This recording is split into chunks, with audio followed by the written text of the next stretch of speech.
tahun 2017 ada masalah di Neymar dengan masalah produktivitas. Tapi saya buka bisnis baru, artinya kan sebetulnya saya lari dari masalah. Ya. Nggak menyelesaikan masalah, saya lari dari masalah. Dan bakal dapat masalah baru lagi. Bakal dan masalah baru di bisnis baru. Nanti kalau ada masalah baru, kemungkinan besar ya bakal buka bisnis lagi gitu kan. kayak apa namanya, kayak lingkaran setan gitu, nggak selesai.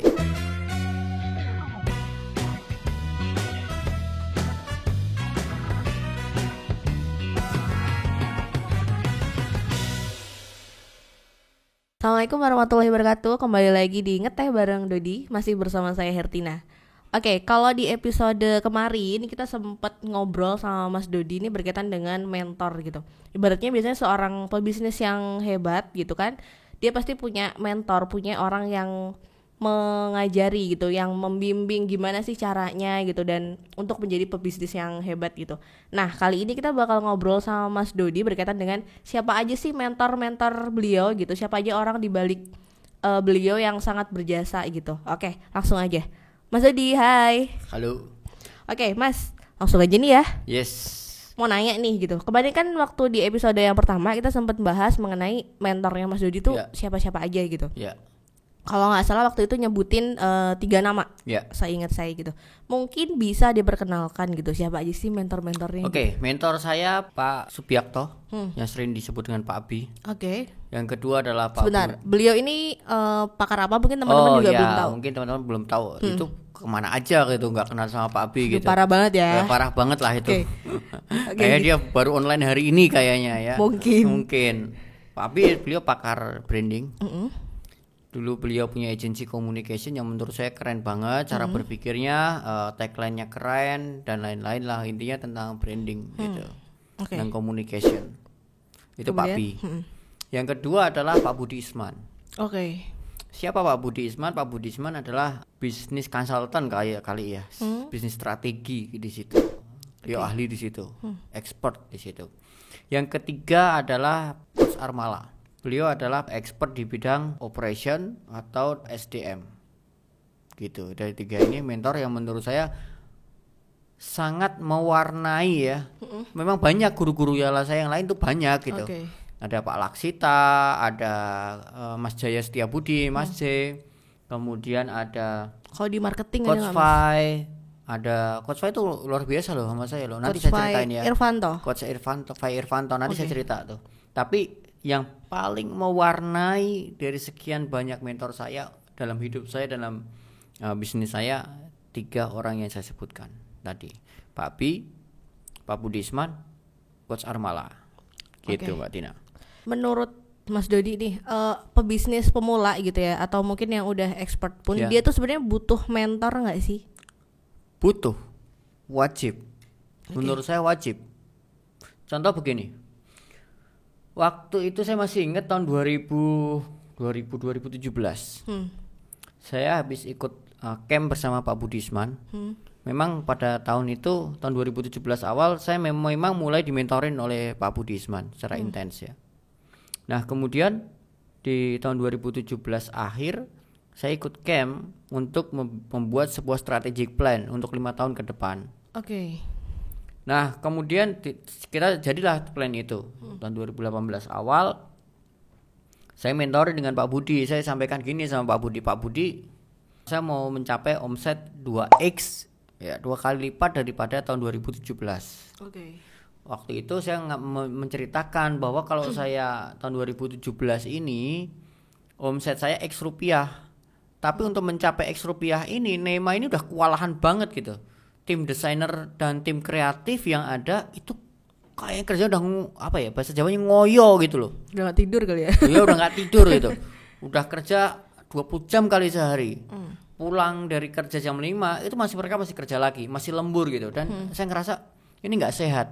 Kalau saya mau naikin ke 2x, alternatifnya adalah saya nambah desainer. Dan kita udah pernah coba, saya udah pernah coba, dan itu nambah desainer gak gampang gitu.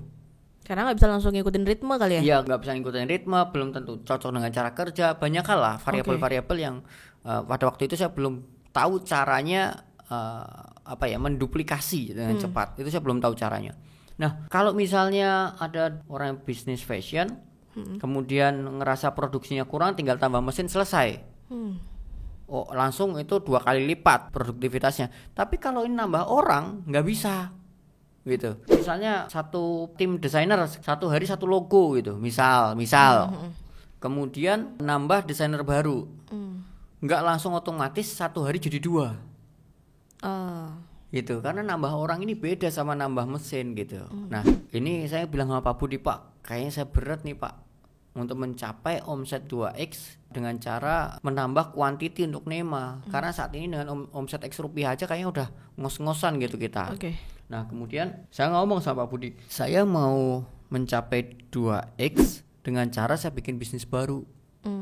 Kan yang penting tujuannya sampai toh, mencapai angka 2x itu. Kemudian caranya adalah saya bikin bisnis baru aja Pak, untuk nambah kekurangan omsetnya gitu. Biarkan NEMA di omset X rupiah. Kata Pak Budi gini, saya masih ingat banget tuh. Kamu pikir kamu nambah bisnis itu nggak nambah masalah? Kamu sekarang ini aja punya satu bisnis merasa punya banyak masalah toh? Kamu punya masalah dengan bisnis yang ada. Masalahnya adalah omset 2x nggak bisa tercapai di tahun 2018. Kemudian kamu cari solusinya adalah buka bisnis. Gitu kan? Padahal buka bisnis adalah nambah masalah baru. Jangan sampai, kata Pak Budi, jangan sampai kamu mau menyelesaikan masalah tapi malah nambah masalah baru gitu. Kemudian oh iya benar juga ya gitu. Wah, berarti pilihan saya cuma satu dong Pak, memperbesar kapasitasnya NEMA. Ya terus tergantung sebesar apa visi kamu. Kalau kamu mau cuma segini-gini aja ya udah gak usah dibesarin gitu. Oke, saya nangkep. Oke, berarti kalau saya mau membesarkan NEMA adalah saya harus memperbesar kapasitasnya NEMA. Dan pada waktu itu di sini saya ngerasa wah ini mentor nih gitu. Kalau nggak ada Pak Budi yang ngasih nasihat saya, nggak ada tempat saya curhat, nggak ada orang yang tahu bisnis saya, posisi saya ada di mana, kemudian ngasih support, ngasih jawaban, mungkin saya udah buka bisnis tahun 2018 awal. Dan tahun 2017 ada masalah di NEMA dengan masalah produktivitas. Tapi saya buka bisnis baru, artinya kan sebetulnya saya lari dari masalah. Nggak menyelesaikan masalah, saya lari dari masalah. Dan bakal dapat masalah baru lagi. Bakal dan masalah baru di bisnis baru. Nanti kalau dapat masalah baru, kemungkinan besar ya bakal buka bisnis lagi gitu kan. kayak apa namanya, kayak lingkaran setan gitu, nggak selesai. Nah, itu yang saya pikir mungkin teman-teman juga UKM sepakat yang lain, mentor itu penting. Mentor ini bisa memberikan sudut pandang yang kadang-kadang kita nggak lihat gitu. Kalau kata Pak Budi ada yang namanya blind spot. Ya, titik buta. Kadang-kadang oh iya benar juga ya gitu. Saya tahu ilmunya, saya tahu teorinya, tapi ketika diaplikasikan kadang-kadang kita nggak tahu, kadang-kadang lupa gitu. Gitulah kira-kira. Menurut saya sangat penting sekali mentor itu. Kalau dari Mas Dodi sendiri gitu ya, gimana sih cara Mas Dodi milih mentor yang tepat gitu sampai akhirnya bisa nemuin 3 sosok ini? Gimana caranya? Gimana cara milih mentor? Yang pertama sesuai dengan masalahnya dan sesuai dengan fasenya, fase bisnis kita ya. Contoh, ketika misalnya startup yang masih baru mulai, misalnya orang yang nggak punya bisnis, tahu-tahu pengen bikin bisnis dan usianya ini masih muda, nggak punya pengalaman sama sekali, mungkin butuhnya motivator, orang yang bisa menyemangati dia. Ketika buka bisnis awal-awal kan pasti tantangannya berat, maka butuh motivasi. Hard skill, soft skill mungkin sedikit, tapi yang paling penting motivasi dulu. Ketika bisnisnya udah mulai membesar, burunya pasti beda. Motivatornya motivasi tinggal 30-20%. Nah, yang 70%, yang 80% ngambil hard skill, soft skill sesuai dengan masalahnya. Contoh seperti tadi. Ketika tahun 2018 saya dimentorin oleh Pak Budi untuk bagaimana membuat plan sebuah bisnis gitu kan. Bagaimana membuat bisnis strategi.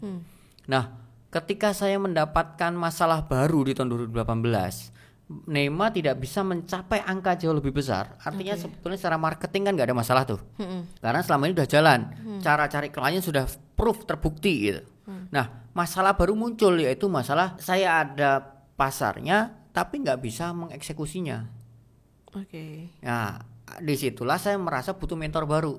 Nah, artinya apa? Cari mentor, caranya adalah sesuai dengan masalah yang kita hadapi.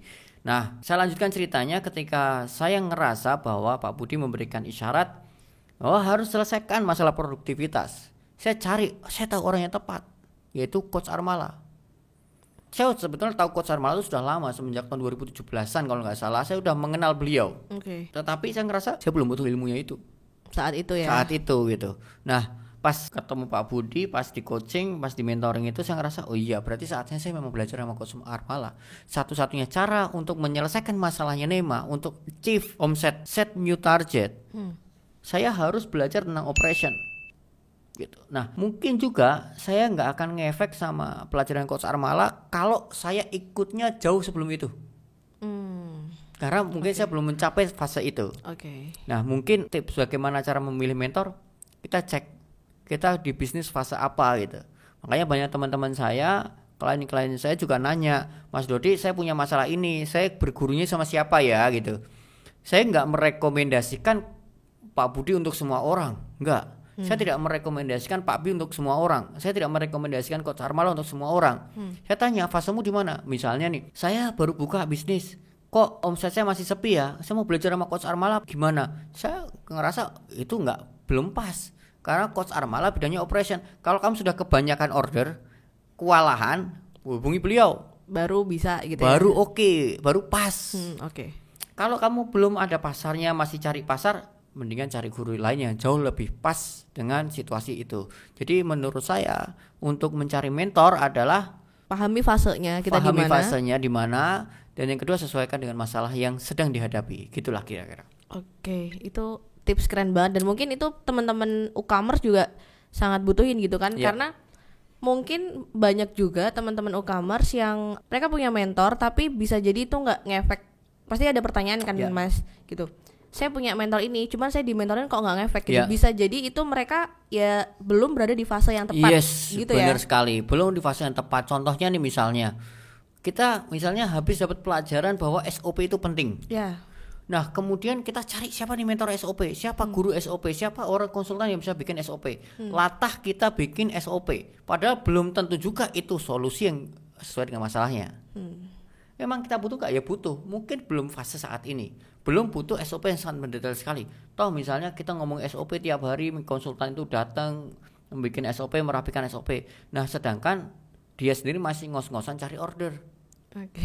Ya itu kan kayak mungkin masih ada sesuatu yang harus diselesaikan dulu sebelum SOP ya. Betul, ada prioritasnya itu. Kayak misalnya orang gini, udah pendarahan, masuk UGD pendarahan, terus ini kesalahan dia nih, nggak nge-gym ini, dia harus nge-gym. Itu orang udah pendarahan gitu. Jadi selamatkan dulu, dia bisa hidup, dia bisa stabil dulu, udah sehat, baru suruh nge-gym. Nah jadi sesuai dengan fase dan masalah yang sedang dihadapi apa sih gitu. Itu penting banget ya teman-teman e-commerce. Kita harus tahu fase kita tuh ada di mana gitu ya. Betul. Baru setelah tahu fasenya kita bisa sesuaiin mentor mana yang tepat untuk menyelesaikan itu. Betul. Satu, Mas. Tadi pertanyaan yang sempat terbesit gitu. Itu kan mentor-mentor yang punya nama besar ya? Ada biayanya berapa sih? Ini pertanyaan menarik banget ya. Mentor biasanya mahal kan kalau misalkan dia udah punya nama besar gitu. Berapa ya harganya? Jadi gini, ini true story. Saya boleh cerita. Kalau misalnya jawaban ini kurang pas untuk guru-guru saya mohon maaf. Tapi ini saya ceritakan apa adanya ya. Bahwa saya dimentorin Pak Budi, saya dimentorin Pak Abi waktu itu. Saya dimentorin oleh Coach Armala. Bayarnya berapa sih? 0. Wow. 0. Serius 0. Saya nggak bayar sama sekali. Kok bisa? Nah itu dia, saya juga heran gitu. Coach Armala sampai datang ke kantor membenahi bisnis proses mapping saya di kantor. Saya WA dijawab. Saya kemudian ketika ada masalah, bukan ada masalah ya, ada sesuatu yang ingin saya konsultasikan, saya tanya Coach Armala posisi ada di kota mana, saya datengin beliau. Saya ke Malang hanya untuk tanya, saya mau landing di Solo tanggal sekian, jam sekian, saya ada waktu jam sekian jam di sini, saya datengin gitu. Kemudian Pak Budi pun sama. Pak Budi tanggal sekian kosong di mana? Boleh nggak saya ikut belajar dengan beliau? Ketika ada salah satu kliennya, boleh nggak saya ikut belajar? Oh boleh silakan. Kalau pas saya secret banget, ada yang konfidensial ya saya nggak boleh ikut, nggak bisa ikut. Tapi dari situ saya sebetulnya nggak ada biaya yang dibebankan ke saya gitu. Bahkan di awal ketika saya minta dimentoring oleh Pak Budi, sebetulnya saya memberanikan diri WA beliau. Di tahun 2016 saya masih ingat sekali. Pak Budi, saya WA dia. Assalamualaikum Pak Budi, saya Dodi, saya bla bla bla, saya sampaikan kalau mau coaching dan mentoring sama Pak Budi berapa sih biayanya? Sebenarnya saya minder banget gitu, tapi saya harus memberanikan diri karena saya pengen berubah. Takut ngeluarin angka gitu ya? Iyalah, takut lah. Oke. Kemudian saya masih ingat waktu saya berbicara itu hari Senin pagi. Kemudian beliau mengatakan besok saya ada di Solo. Oke Pak, saya susul ke Solo. Saya susul ke Solo. Akhirnya saya ke Solo, bertemu dengan beliau, membicarakan objektifnya apa sih, ditanya begitu oleh Pak Budi. Kamu pengen apa, goalnya apa, pengennya dicapai oleh Dodi ini dalam waktu sekian bulan, dimentoring oleh saya. Saya sampaikan situasi-situasi saya dan goal apa yang saya ingin capai, itu saya sampaikan ke beliau. Oke, gitu katanya. Besok saya kabarin ya, 2-3 hari ini saya kabarin biayanya berapa, investasinya berapa. Saya deg-degan, berapa nih 2-3 hari gitu. Kemudian jawaban Pak Budi gini, udah pekan depan Dodi ada waktu kapan kita ngobrol di Jakarta aja. Oke, setelah ketemu di Jakarta, pada hari hanya saya ketemu di Jakarta, sekalian coaching pertama, mentoring pertama, saya ditanya, ngobrol apa yang permasalahan saya tanya, Pak biayanya berapa, investasinya berapa. Itu nanya langsung ya? Tanya langsung tuh, memberanikan diri gitu. Terus kata Pak Budi gini, apa yang you bisa bantu saya, kita barter aja di situ. Mas Dodi kan jagonya, expertnya di sini, pengalamannya. Mas Dodi bantu saya di sini, saya bantu Mas Dodi di apa yang saya bisa gitu. Oke, barter jadinya. Barter ya, semacam itulah kayaknya ya. Sama Coach Armala nggak ada barter-barteran, tapi kalau menurut saya gini, persamaan dari setiap guru ya, menurut saya persamaan dari setiap guru adalah mereka itu sebetulnya nggak mempermasalahkan masalah biaya. Ketika ada murid itu yang menggunakan ilmunya, kemudian menyebarkan ilmunya, kemudian mengaplikasikan ilmunya, dan ilmunya itu bermanfaat untuk hidupnya dia, untuk bisnisnya dia, itu sebetulnya bayaran yang membahagiakan gurunya itu sebetulnya di situ, menurut saya ya. Kenapa? Karena saya pun ngajar workshop, ada beberapa orang yang saya mentorin, dan menurut saya apa yang membahagiakan dan memuaskan saya itu ketika ada orang mengatakan saya omsetnya naik dari sekian ke sekian karena menjalankan ilmunya Mas Dodi. Wah, itu bagi saya tuh rasanya kayak sampai gereng banget gitu ya. Walaupun dikasih misalnya Mas Dodi saya kasih uang 100 juta, 200 juta, itu juga gereng juga. tapi intinya persamaan di setiap guru adalah yang membuat guru-guru ini termotivasi atau perasaannya jadi tadi gereng tadi, itu adalah pencapaian murid-muridnya. Paling membanggakan mereka gitu ya? Mereka, paling membahagiakan mereka gitu. Nah, jadi kalau ditanya berapa biayanya, ya nol sih sebetulnya. Keren banget. Biasanya mungkin bisa jadi gitu, orang pasti wajarnya pasti kena biaya gitu ya, tapi ini bisa sampai dapat 0% dan 0% nggak ada lah biaya 0%. 0%, maksudnya nggak bayar sama sekali gitu. Ya, mungkin juga waktu itu ada salah satu teman saya ngomong, nanya ke saya, Mas Dodi kok bisa dimentorin Pak Budi, mentorin Pak Abi, mentorin Pak Armala begitu, dan gratis lagi, nggak ada yang bayar. Kok bisa gitu? Itu miracle bagian mana gitu, keajaiban apa yang membuat Mas Dodi bisa kayak gitu? Walau alam saya nggak tahu. Mungkin rezeki anak soleh gitu kan. Amin.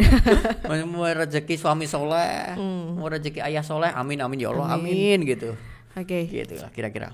Ya mungkin nanti kita bakal drop Instagramnya para mentor-mentor ini, biar mungkin teman-teman e-commerce juga tahu kalau misalkan mau belajar entah lewat postingannya atau mungkin pengen berguru langsung bisa kontak langsung oleh beliaunya gitu ya. Oke, terima kasih Mas Dodi untuk kesempatannya hari ini. Mungkin nanti kita ngobrol lagi dengan tema-tema yang lainnya. Dan teman-teman, nanti kita juga bakal cantumin Instagram atau media sosialnya para mentor-mentor Mas Dodi, biar nanti teman-teman juga bisa mungkin cari ilmu di sana lewat postingannya. Nanti kita bakal cantumin di sini. Dan jangan lupa kalau misalkan ada pertanyaan, teman-teman juga bisa komentar di bawah. Nanti kita bakal baca, kita bakal reply. Kalau misalkan pertanyaan itu banyak yang nanyain, kita bakal jadiin jadi satu segmen gitu ya Mas ya. Oke, terima kasih semuanya. Jangan lupa subscribe. Assalamualaikum warahmatullahi wabarakatuh.